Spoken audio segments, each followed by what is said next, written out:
Traumatic brain injury is a leading cause of death and disability. Beyond the severity of the initial injury, secondary injury due to molecular or inflammatory responses and worsening cerebral ischemia strongly influences patient outcome. Minimizing secondary injury requires effective neuromonitoring to guide the timing and type of therapeutic intervention provided. Numerous variables can be monitored, however, and those that should influence treatment decisions aren't clear. Now, an extensive literature review has examined the strengths, weaknesses, and treatment thresholds for various neuromonitoring methods, providing information that might improve patients' neurologic outcomes after traumatic brain injury. Management of traumatic brain injury requires assessment of several variables associated with secondary injury.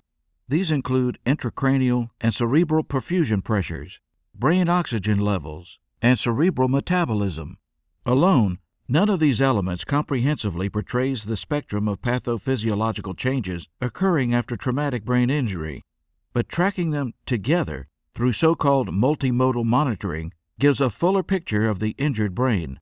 Monitoring of intracranial pressure and cerebral perfusion pressure is a routine component of traumatic brain injury management in many centers.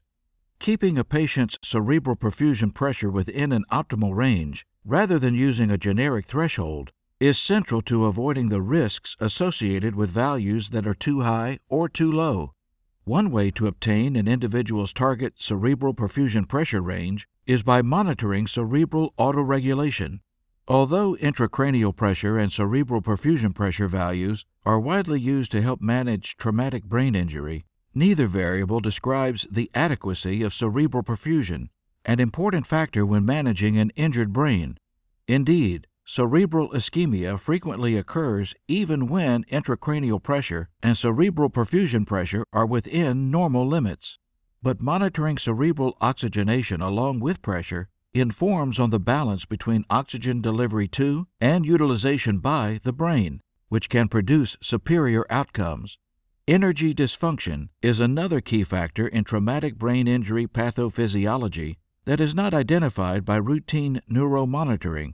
Cerebral microdialysis can assess markers of cellular processes associated with glucose metabolism, oxygen supply, and cellular energy failure.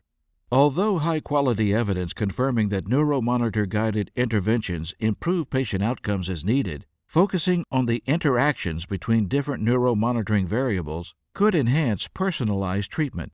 Understanding how to interpret combinations of different monitoring strategies is a promising step in this direction.